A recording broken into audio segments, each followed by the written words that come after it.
नमस्कार, मेरा नाम है दिव्यांशु। आप देख रहे हैं दर्श न्यूज। बिहार में आरक्षण का दायरा बढ़ने वाला है।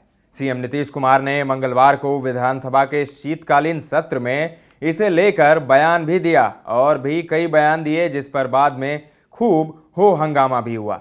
लेकिन जो सबसे बड़ी बात नीतीश जी ने कही वो था आरक्षण का दायरा बढ़ाने को लेकर। लेकिन यह सिर्फ बयान तक ही सीमित नहीं रहा। मंगलवार को मुख्यमंत्री नीतीश कुमार की अध्यक्षता में कैबिनेट की बैठक हुई, जिसमें आरक्षण का दायरा बढ़ाने के प्रस्ताव पर मुहर लग गई है। इसके अनुसार राज्य में आरक्षण का दायरा 60 से बढ़ाकर 75% करने पर सहमति प्रदान की गई। अब चूंकि बिल को कैबिनेट की मंजूरी मिल गई है, इसीलिए अब इसे विधानमंडल के दोनों सदनों से 9 नवंबर को पारित कराए जाने का प्रस्ताव है। जी हां, खास बात यह है कि इस बिल को, जो कि बिहार आरक्षण बिल 2023 है, उसे मुख्य विपक्षी पार्टी बीजेपी का भी समर्थन मिला है। बिहार बीजेपी के अध्यक्ष सम्राट चौधरी ने कहा कि सरकार आरक्षण के दायरे के बढ़ाने के जिस प्रस्ताव को लेकर सदन में आई है, भाजपा उसका समर्थन करेगी। किसे कितना आरक्षण? नीतीश कैबिनेट से पास बिल के अनुसार पिछड़ा वर्ग को 18%, अति पिछड़ा वर्ग को 25%, एससी को 20%, एसटी को 2% का आरक्षण मिलेगा। बिल को 9 नवंबर को विधानसभा में पारित किया जाएगा। इसके अलावा कैबिनेट ने सतत जीविकोपार्जन योजना राशि में इजाफा पर मंजूरी दी है। इसके तहत सहायता राशि 1 लाख से बढ़ाकर 2 लाख करने की योजना है।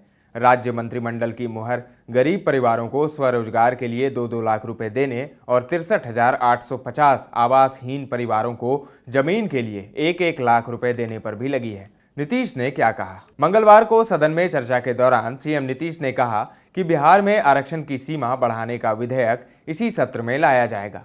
सीएम ने विधानमंडल के दोनों सदनों में इसकी घोषणा की। सदन में चर्चा के दौरान नीतीश कुमार ने आरक्षण की सीमा 15% बढ़ाकर 60 से 75% करने का प्रस्ताव दिया। इसके तहत एससी का आरक्षण बढ़ाकर 20% और एसटी का आरक्षण 2%, जबकि पिछड़ा अति पिछड़ा का आरक्षण बढ़ाकर 43% करने की योजना है। इसी में पिछड़ा वर्ग की महिलाओं को दिया जाने वाला 3% आरक्षण भी समायोजित होगा। सीएम नीतीश ने उन्हें भी जवाब दिया जो बिहार में हुए जातिगत गणना के रिपोर्ट पर सवाल उठा रहे हैं। उन्होंने कहा कि जब इससे पहले जाति आधारित गणना हुई ही नहीं है, तो फिर इसके आंकड़े पर सवाल कैसे उठा सकते हैं? कैसे कह सकते हैं कि किसी जाति की संख्या कम हो गई है या फिर बढ़ गई है? यह सब बोगस बात है। ऐसी बातें नहीं होनी चाहिए। हमने तो केंद्र से भी अनुरोध किया था कि वो भी जाति गणना करा लें। तो अब बिहार में आरक्षण का दायरा बढ़ने वाला है। बिल को कैबिनेट की मंजूरी मिल गई है और अब सदन से इसे पारित किया जाएगा। आप बिहार सरकार के इस फैसले से कितना संतुष्ट हैं? कमेंट करके हमें जरूर बताएं। दर्श न्यूज पर खबरों का सिलसिला लगातार जारी है। देखते रहें दर्श न्यूज।